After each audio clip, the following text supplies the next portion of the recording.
I think is not here. Yeah, so we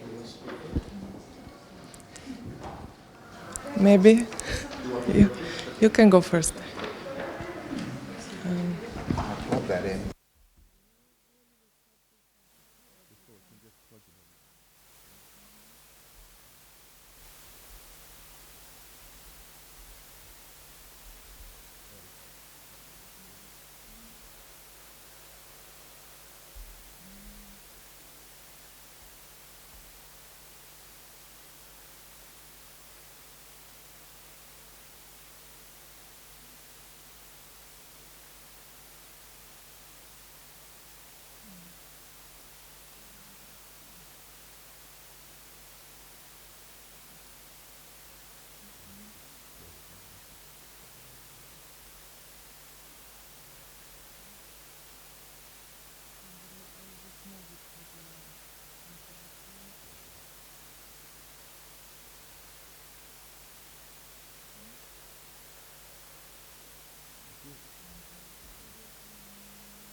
No, it's not me at all. No, it's not me at all.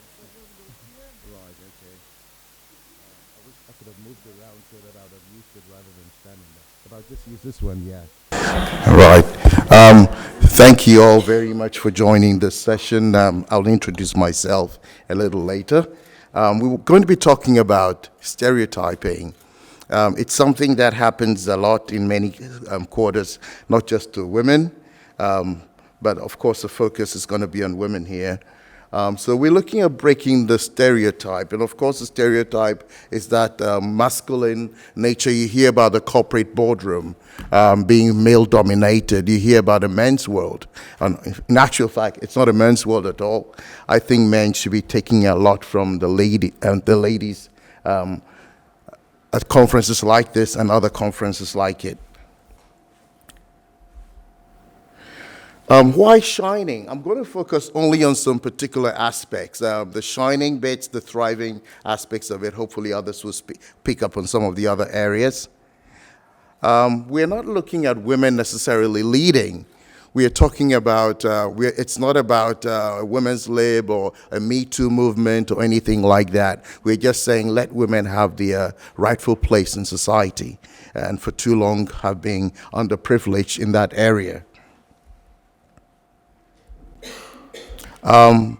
My line of work as MediaWorks Global in the UK, I come from the UK together with me, and is to look at helping people build their social media platforms. A lot of women handle a lot of great stuff. I will say a bit more about that one with the session on co-creation. And women who've gone through abuse, women who've gone through all kinds of issues, want to tell their story, but they don't know how to do that. And so what I do is to help showcase them using social media platforms to help tell their stories and also help them how to come together to build global or recognized brands. What would I be focusing on in the few minutes I have? How much time do I have though? 12 minutes, okay, I should finish then, that's fine.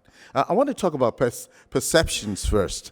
The area of perceptions is an important area because our perceptions affect how we see things and also how we behave towards certain things.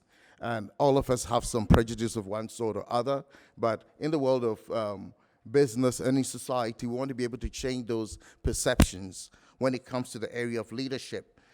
I'm not going to go into detail. I don't want to bore you with research. Part of my background is I'm from the academic world. I teach in a couple of universities in the UK as well as University of California. And one of the things you would find is that if you check most records, women are underplayed in the corporate boardroom, as I said before. This is a research by Harvard Business Review, and it's similar research, Pew Research, and other companies like it. Have done a lot of research, and men are 5 times more likely to be praised for leadership roles, and women are 3 times more likely to be put down in the leadership role based on statistics like it and others like that. If you look on the left-hand side, on the right-hand side here, you have so many negative things about women And this is just appraisals. This is big research which has been done in so many different environments. Not to talk about a boardroom. So it's a systemic problem that needs to be addressed. In general, most male leaders are seen to be competitive. So when a woman tries to be like that, they think she's going outside her league, which shouldn't be the case. And also men are also seen to be achievement-oriented. And so when women try to do that, people think there's something wrong. I work on 2 separate projects with 2 different women. And if I think I'm a star player, those women stretch me. They really stretch me because there's so much inside of them for the different projects they do. Most people think of women as communal. Now, nothing wrong with that, being community-oriented or nurturing. Don't we all want to be nurtured? I guess we all do. Benevolent, being helpful, being caring. Today we talk about masculine and feminine organizations, and most people will tell you today that they want more feminine organizations, meaning organizations that are more caring, that are more compassionate, and that are more community or people-oriented. Many people celebrate people in the world of music and film and all that. I celebrate people in the corporate world, and one such person is Indra Nooyi, whose story I've followed for so many years. And she recently retired as being president and CEO of PepsiCo, the 4th largest food and beverage company. And she's done amazing things. An Indian woman going to America and taking America by storm. 12 years as CEO, she transformed the organization. She transformed the way the boardroom works. She transformed her employees. No longer were the meetings for employees or socials just for the employees. It was for families. And she did tremendous work. And America says they've lost somebody big in the C-suite. I think women are naturally transformational leaders. Don't you think so? I think so. We talk about selfless leaders, visionary leaders, but we have transformational leaders, just like the one I showed you. Why do I say that? I just take lionesses as an example. Lionesses are very strong. They don't carry the mean face that the lion will carry with his big mane, but they do a lot more work than, in case you haven't realized it, the lion is just a figurehead. He has the first share of the food, doesn't like to do anything, very irresponsible, just has a big roar, that's all. What do? They work in as a pride of lionesses, and they catch their prey. It's about women working together, being very supportive of one another. Why do they do that? Because if they don't do that, they only get a small kill. But if you want a big kill in life, in society, you need to be able to work together. And they teach their young the same thing, how to kill, how to hunt. And that's what we want to be saying. We're not saying necessarily kill people in the boardroom. That's not the idea. I remember being a student at the University of California, and a professor of mine who later became one of my mentors, and later we became friends, Sunil, originally from India, but one of the greatest guys in marketing in America, said to me when I wanted to buy a business book, he said, go and buy The Art of War. I said, you didn't hear me well. I said, I want a business book. He said, I heard you. Go and buy The Art of War. And it teaches you about the world of business. That the world of business is a minefield, and if you don't know what to do, you'll definitely be affected. So what would make a woman stand out as a leader? Not that she doesn't have a rightful place already, but there are a couple of things that would be important in helping. The first is to have a sense of mission. People want somebody they can follow, but they want a dream they can believe in, like what Harbin has put together. When I first heard about Women's Economic Forum 2 years ago, I wanted to speak in Birmingham, but my timetabling didn't work very well for me then. I followed what she'd been doing. I was amazed. I said, not downgrading any place, I just thought, wow, this started from India. This is amazing. I only need India for technology. I did not know they could put together a world community of women as well. And sense of mission is so important. Also building a coalition, it started. Hopefully we'll have 1 million women earlier than they plan to do. You need to build a coalition if you're going to be able to achieve anything. Coalition of men and women together. You also need to be able to develop a vision. A vision is a picture of your desired future. And so if you don't build a right vision, today we tell our children, have a storyboard, something that tells you where you want to be in the future. You need something like that to make people believe in what you're carrying and put a strategy in place to make it happen. That strategy is just a game plan to get you to a desired place. One of the things I have found, particularly in my lecturing roles, is that, and sometimes in my corporate training, which I do in many parts of the world, is that people don't know how to communicate vision properly. WEF has done a great job with what they've got, but I see many people who've got great things, but they don't know how to articulate that. 2 minutes, I'll be done, yeah. To put it out clearly. So it's so important to be able to do that. The last point there is to create a broad-based action. How do you do that? You empower people to be able to carry out the vision or the goals of whatever organization is. For me, this is the most important aspect, perception. There's a perception people have, which may be wrong, but your self-portrait is very important as well. I like to put it this way. Your self-portrait determines what you're willing to endure.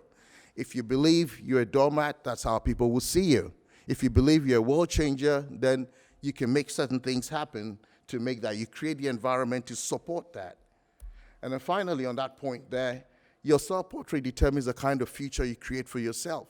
So important. If you want to make things happen, that's one of the things you've got to think about. But it all boils down to mindset. A mindset is a powerful incentive that affects the way people look at things. 3 things, and I'm done. 1 is the fact that you shouldn't have a chicken mindset. A chicken mindset is a comfort zone mentality that makes you look at just things around you. I'm comfortable, I'm okay. I don't need to dream big. It's also not a mouse mentality. They're not the same. Mouses are, you're stuck in a particular mode of thinking. There's no room for experimentation. You try nothing new. You keep doing the same things over and over again. And then to my last point, well, last but one there, herd mentality. Don't follow the crowd. Many women leaders make a mistake of trying to do what other men are doing. Just be yourself, be unique. And finally, be an eagle. Have a vision, be focused, be tenacious, because you're going to need it for the long haul. And finally, reinvent yourself. Women need to reinvent themselves if they're going to achieve the goals they want. Thank you.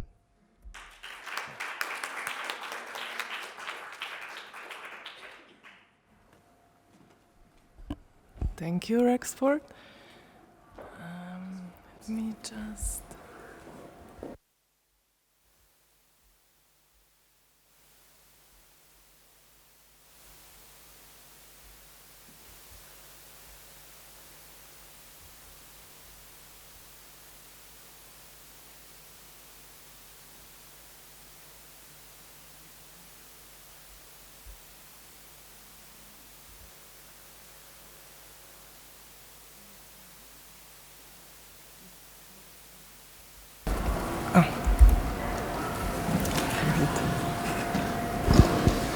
Hello.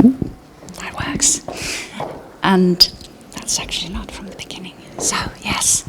Hi. Continuing on the subject of breaking the stereotype, women shining in supporting roles and thriving as leaders.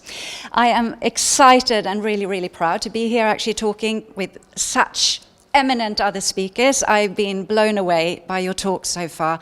Very touched to tears, and I will talk to you separately about that. Shaking just looking at you, and thank you for introducing what I will refer back to quite a lot in my talk, so that's a brilliant introduction actually to what I will be talking about as well.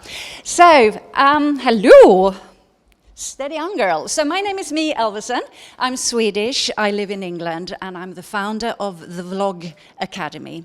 So it's all about online video for marketing, but it is to mainly try and get people to do it themselves on their smartphone, to raise their or increase their online visibility and position themselves as experts. So today I want to give you a quick tip on how you can position yourself as an expert in your field, as a go-to expert. But I'm also going to not necessarily turn gender equality on its head, but I'm going to ask you a question. And we're going to talk about, of course, how you can step up as a leader and as a woman. So I have been working in film and television for almost 30 years now. I've been working for the Swedish television. I worked on high-end commercials, shot in Hollywood, exhausted, burnt out, went back small, started again, came back and started doing documentaries, photography, until I one day realized that I wanted to go back to the moving images. But I started working with normal people rather than actors who were trained, and I didn't want to go back in working with a production company again, because it's a lot of money, short time, a lot of responsibility, and as I mentioned, I burnt out, so I wanted to have control.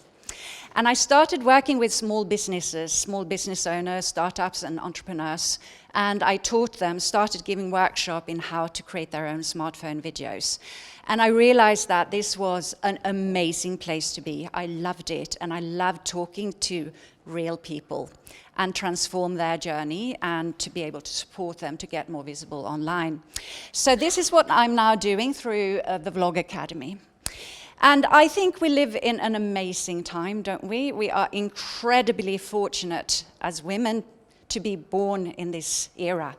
We have complete freedom to get an education, to get a job, and to vote, and to be leaders in most places of the world, not all yet. As we've heard earlier today, 40% of women in the world earn $2, and that's beyond poverty line. So we have a lot of work to do, and I want to talk about how we can do that as women. So when I work with what I call the normal people now, like you and I, not actors, not trained to go in front of the camera, I do workshops. So I do corporate workshops and training. It could be a global company with people all over the world. It could be small, it could be national companies. But what I constantly see is that the man goes up in front of the camera, takes his space, says what he needs, shares his expertise, and the women go hiding at the back. And this really, really saddens me, and it's actually quite upsetting to see. I want to change that, and I'm on a mission to change that. I want women to step forward and claim their space, the righteous space, to do what you want and what you're here to do. So, when we see these men step forward, it's just a wonder, because we have been working so hard for so many years to change this for equality. We have women who have stepped up for 100 and more years now, from the suffragettes to the feminist movement, but still it's not quite happening. And I wanted to talk to you why it's still not happening. And a part of it is quite obvious if we think about it, because from beginning of time, we have listened to the man.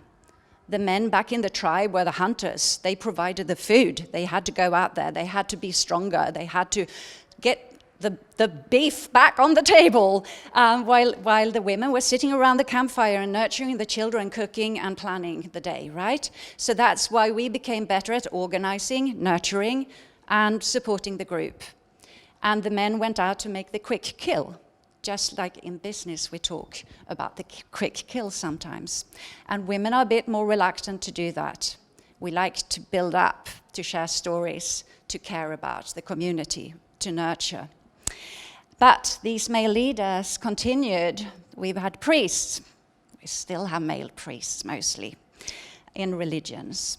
And professors, teachers. We've been surrounded by men at the helm forever, right?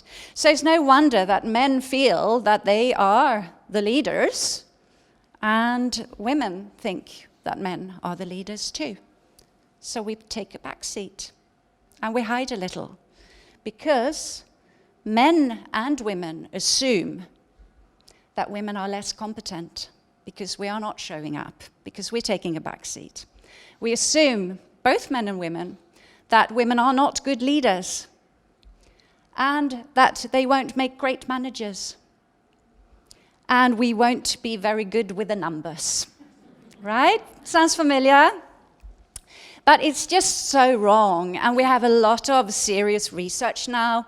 We have articles, we have statistics showing that when you actually go in and really compare the results from women compared to men, women are slightly above a lot. So we need to change this. We really do need to change this. And we all know, we talked about that earlier here today, that women, of course, are equally competent. We are nurturing. We do look after each other. We are here to look after each other. And we are great managers because that's what we've been doing from the beginning of times, right? We are multitaskers because that's also what we need to do as mothers.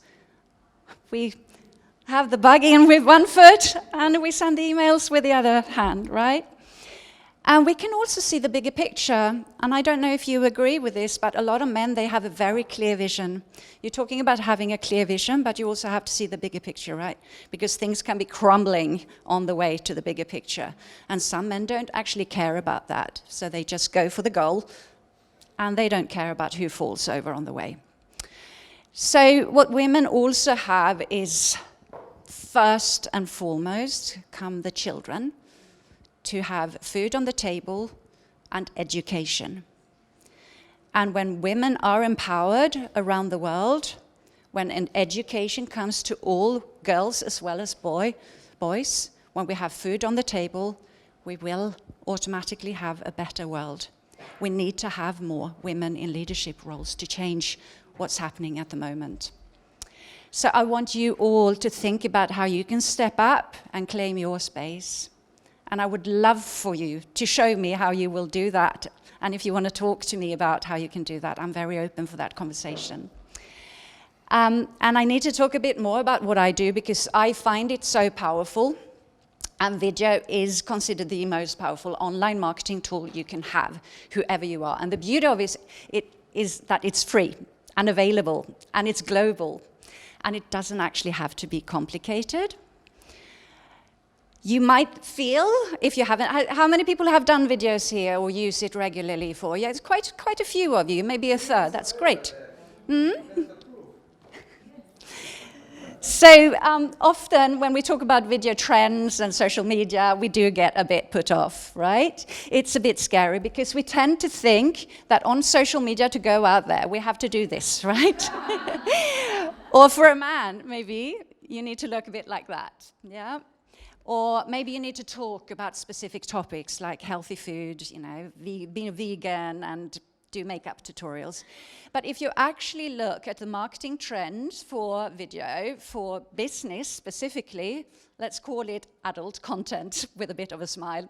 The 2020 video trends is personal, educational, it's about thought leaders. We are starting to look at people to learn from TEDx talks. Do you watch TEDx talks? Yeah? We look at people and we follow people because of their expertise, right? And some go to the status of gurus even. Let's not ever call ourselves a guru because that is just wrong. But an expert is what you all should call yourself when you are in business or running your own show. So the video style is unscripted, it's spontaneous, and it's engaging, because social media is about engagement, right? And getting a response. And the great thing is that these personal videos can be really simple to create, and you can be yourself, just you. And that's what I'm going to talk about tomorrow, how you can win just being yourself. Talking about authenticity, being vulnerable, all of that comes into play to find your space and to resonate with your audience. So, do claim your power, a positive power. We sometimes use the word soft power, and I've never really agreed with that. I like positive power, and the collaborative power is good, and that's what we need to change, to share your expertise and doing that. And when you do that, you will create credibility and trust, which is what we all want in business, or anyone, of course. You can simplify things, and you can also be more visible. So, the advice I'm giving you here today is to only talk about what you are passionate about. That's what comes easiest. Talk from here, not from here. And just share what you're good at. Because it's when you think that you need to go out there and talk all the time when it goes wrong. Yeah? So talk about your passion, ladies and gentlemen. And some women fear the fire, some women simply become the fire.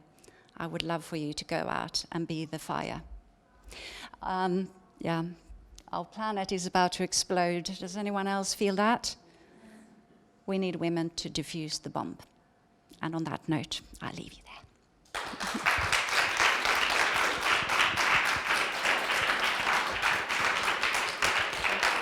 Thank you very much.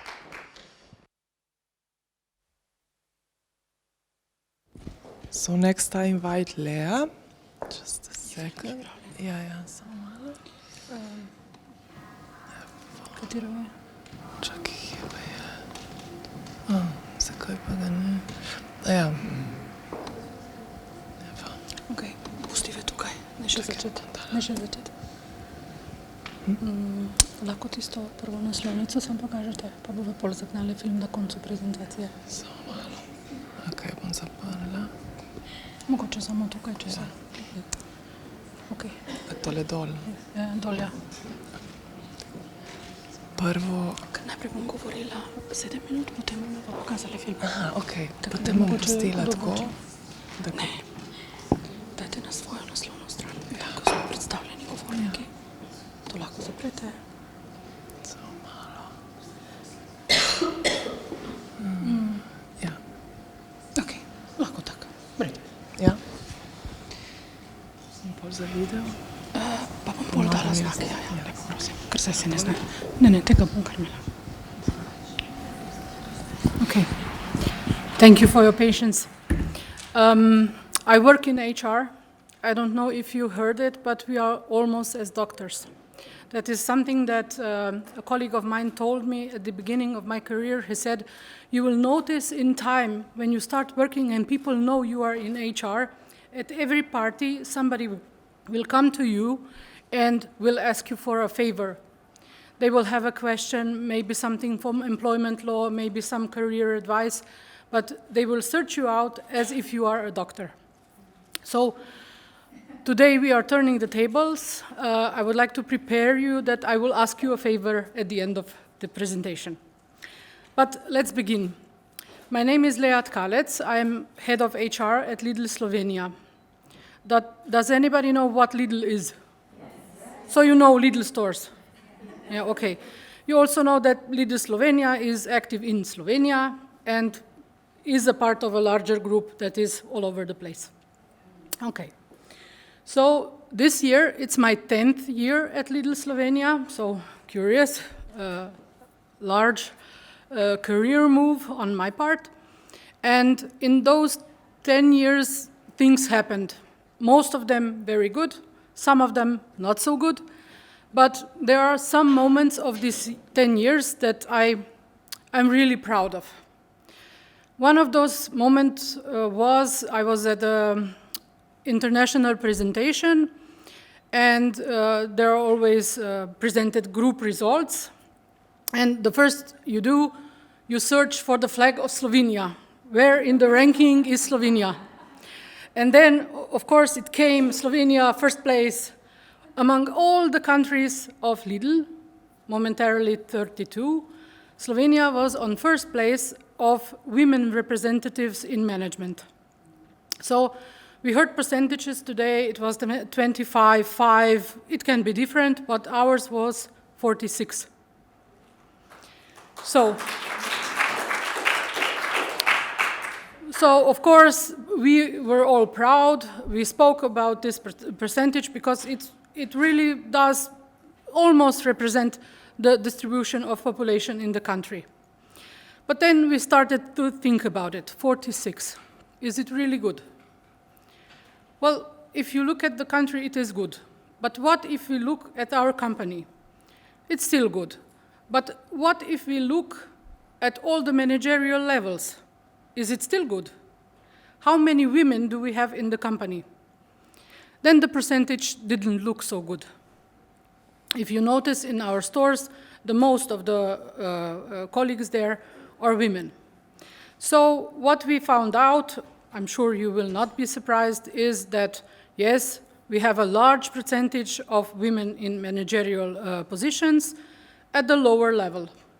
Higher up you go, the air is thinner. So what did we do? We decided, as we usually do, we need a project. We need a project to research why is that so.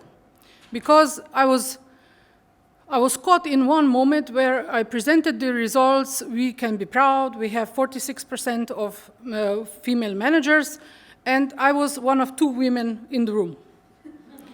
So, okay, maybe not so good. So we checked our processes. Is there maybe an unconscious bias that we somehow prefer male and not female candidates, or whatever the gender? We didn't find such moments. We also consulted with an external firm. There is no conscious bias. So we pay the same. There are all the same processes regardless of the gender, so there is no conscious bias. Then we had another seminar on another topic, and we spoke about how important it is to speak with your client. So if you don't know what to do next, ask the client, ask the market, see what the market says. So what did we do at our project? We asked the client. We asked the women in the company who are on some managerial positions, not on managerial positions, do want to be managers, do not want to be managers. How do you feel about this topic in this company? So the project got larger, so it needed a name. Our name for the project is Lydia. It's a female name in Slovenia, also in other countries. And we use this name because of some cultural references with Lačni Franc and Naša draga Lidija. It was a popular song in the 80s about reversal of roles of males and females in Slovenia. And we also resonated the name of Lidl in the name Lydia. And okay, what did our female colleagues say? The results of focus groups said, the reason why I am not a manager in this company is not at work, it's at home. So we were surprised because we really expected we are doing something wrong. Maybe unconsciously, maybe somehow in the system there is a mistake that we can fix. So what do I do with the results? It's not you, it's something else. We didn't stop. So what we do momentarily in the Lydia project, we are working on several measures that would help not only female, but also male colleagues to make it easier or to not lose so much time for some stuff that takes place at home. That means maybe to shop faster or to have dry cleaners at work, so you just pick it up when you go home, to have a car wash, to have some other stuff that makes it easier to be present at home. But that left us with the situation, and years went by, and there was several women also in this project and also higher in the hierarchy that felt, Lea, could we do something for the colleagues, for female colleagues, just to give them courage, to talk to them? We are not able to go around the whole company because we are on 70 different locations in Slovenia. Can we just somehow find a channel to talk with our colleagues, female colleagues, and to encourage them to also think about it, to open up higher levels of their careers. So I would like to show you a movie that we did. Some of the colleagues are in the room. You can ask them also questions. But I would like to show the movie in which we encourage our female colleagues to get ahead. And after that comes the favor.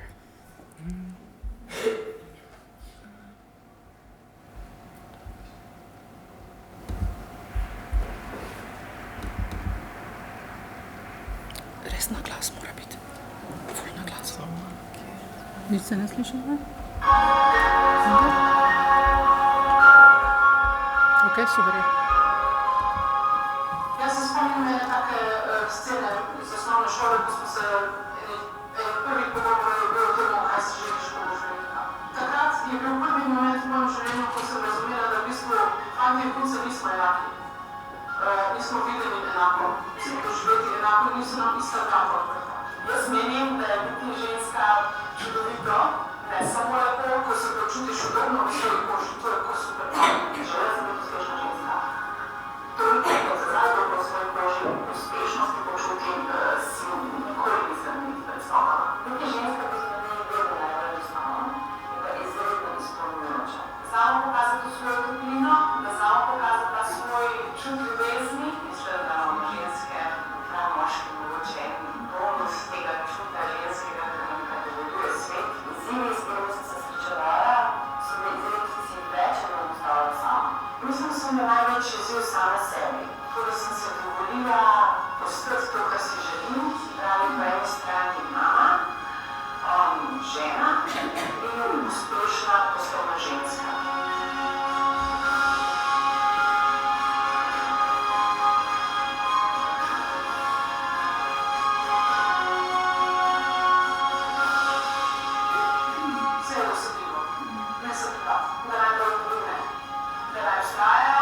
In najbolj prosto gredo. Padne dobro, ampak zelo pomembno je, da se bodo pokazali. Biti sebe poslušati. Biti sebi najboljša prijateljica za mene. Predvsem pa mislim, da mora vsak pač biti to, kar je. Ogromno sem tudi delala mimo tega, kar je zahtevalo življenje od mene. In tudi teraz sem se potrdila, da in se je prišlo prav. Včasih bo šlo kaj narobe, ampak se postaviš na noge in greš naprej. Vse se da. In na koncu moraš se povedati, da veš, to je nameno. To se najbolj šle. Ja, lahko vse.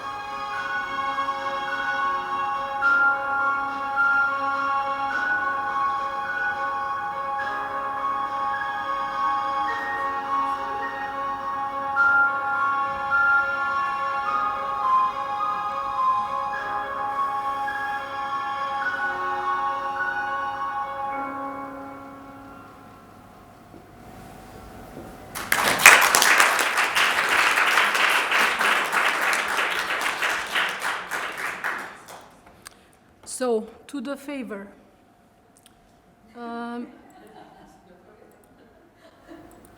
Okay. What we will do? We will help each other. Yeah. So this is our name for the project, but if you have your own, use your own. What I would like to ask you, regardless of the language group that you are in, actually, I lied. There were two favors I'm asking. Okay, the first one is, if you have some measures for women at your workplace, please use this hashtag, so it will be easier for us to find it.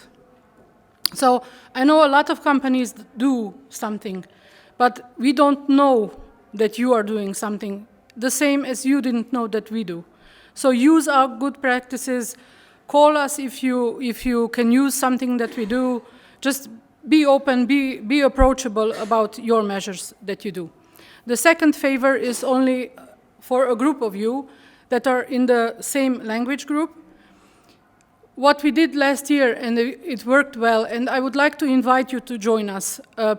If you have job adverts in March, in our language group that we have female and male names for objects, or for genders, how we name things. Those of you who can, please, if you do a job advert, do it in the female form. Of course, you have to do it by law in the brackets, both sexes, both genders, or the third maybe also, but use the female form. Let's have a pink march. Thank you.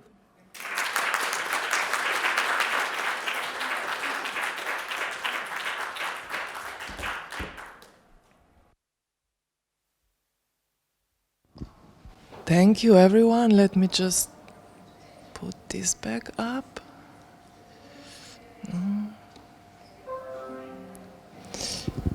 So we have a little bit of time to share insights or just to comment a little bit. For me, a main thread that was coming up was actually how women perceive themselves and how women hold themselves back. I have a very good example of this, and Sarah will help me. She is our head recruiter, if needed. What we notice is a very interesting thing when we interview candidates. So we are a part of a German group, so we use German a lot. So we usually ask candidates for higher positions or experts if they speak German. And then now imagine you have two candidates, they both speak the same German, same level of German. Male candidate will say, if we ask him, do you speak German? He will say, excellently. I speak German. The same level of knowledge, and the female candidate will say, well, a bit, yes, I do. So what are you doing? Be proud of what you know. Confidence. Yes. So this is what we notice, and it really saddens me because I really don't understand why it is so. Why? Do you know why it's so? Because women, we think we have to know everything 100%. So you won't say, I know something until you do it. So if you go for a job application, can I do this 100%? Yes. Oh no, I can do this a little bit. Men will look at a job application and go, oh, I can do this 10%. Yeah, I can do it. Yeah. They'll go, yes. Whereas we have that mentality that we have to know it before we say we can do it. Why do we feel that we have to be perfect? Well, we have to do Others are not that way. We're raised that way. I think it starts with your childhood. It starts how you're raised. It's just, But we I can don't start think changing. this will change. Well, then maybe just to acknowledge it to the point that you are not raised in the same bias, or confidence, or It takes whatever generations you want to be. Yeah. And I think it's talking about it. And also when it comes from men, I mean, women, yes, I think in maybe closed groups or in workshops or whatever, we talk about this show up, step up. But maybe when it comes from men, it has an additional, not value is maybe not the right word, but it's an additional incentive when a man says to women, or maybe not just saying it, but creating space for it. You're talking about giving permission. Yes. Or just encouraging, changing things. Yeah. I think this is about the childhood and rising the way of the children. I am from Turkey. In my country, okay, it is not really anymore. But when I look the background, you have a son and daughter. Son is getting appreciated by everything. He can, I don't know, he is hanging out with the girls and what is the mother and father says, well done, you did your first step. And if the girl is hanging out there saying, are you good in the school? Is everything okay? Like we are not giving the same self-confidence feeling our daughters. It's really important. And in this case, whatever the little boy did was always okay. It was always good. But they always search another hole on the daughter. Oh, but you are not good on this, so you are not allowed to do that. So they are teaching us to be perfect in every case, that we are allowed to do next step. But the boy can do the final step. He can fail, and it's still okay. If we fail, then we're not perfect. That's really true. And that's really sad. And then, in the end of the mother is doing that. We not the fathers. usually the mothers, because they were raised up exactly the same way. So, okay, we cannot say this is the fail of the man, but there is a mother also. Why she is not really why she's covering her eyes on the son. And she's really protective on the daughter. But it's not to protect, actually, it is really like taking a self-confidence. And then when I grew up on that way, and when I step on in front, my mom is like, there is a lot of men, you shouldn't be there. Why? Because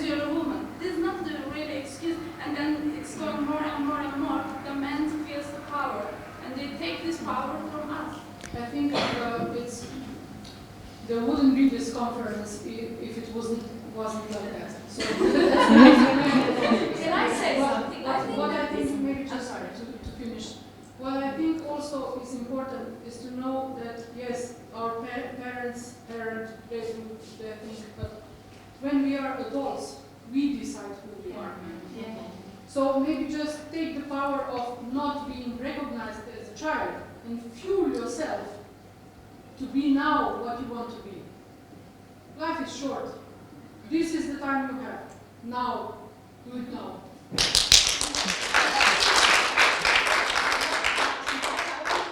two things. First, this whole room is like the judicial system in Slovenia because there are only, or actually not only, like 95% judges in Slovenia are women. Yeah, the decision maker, you know, the one who decides, 95%. What And you does know me why? do to them? You know why? Because the salary is, yeah, the salary is not so appealing. So, and that's why you have the judges in Slovenia, mainly women, some Supreme Court judges are men. And of course, if there is an open space at the Supreme Court, they prefer men, of course. And another thing I wanted to say is, yes, but have you also noticed that there is a very small group, and I'm just making this as a comment, a very small group of women leaders that are really bitchy. You know, they are really bitchy. Some women are so bitchy as leaders, really. But this is only a small group, you know. And I was thinking, why is this? You know, why are there some women that are in high positions and are so, I don't know, not like women. There is a name for it. It's a Queen Bee syndrome. Queen Bee syndrome. Queen Bee. Yeah. It occurs in organizations or in groups where there are a lot of men and a couple of female. No, not necessarily. No, They're playing men's game. But that's what they're really playing. I was actually thinking, why is this? But then I was thinking, maybe because they are so self-conscious. Because they are using the power not in the right way. How would you judge a man that would be the same? Would you judge him the same? Would you also I something have to say that, but this is from my experience. I'm talking from my experience. I have not yet met a man leader that is so bitchy as a woman can be. Really bitchy, really horrible. And but this is my experience. This is my experience. I think and I think that the women on leading positions, I think that these women are I don't know, they are, as we talked before, not open, not being vulnerable, not being, I don't know, they're really trying to show the man qualities, but not in the right way. Yeah, there is probably also the perception that there is not enough space for women, which I don't know if it's necessarily actually true. It's maybe just our perception, like we were talking today.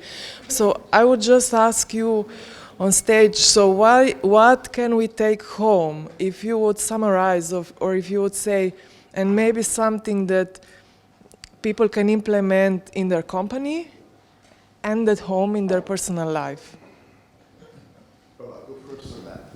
Just to address your point, sometimes it's the need to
Thank you very much, Rexford, me and Leah, for sharing your insights and for just opening up the discussion. I think it's very important. And thank you, everyone here. And we go to the next one.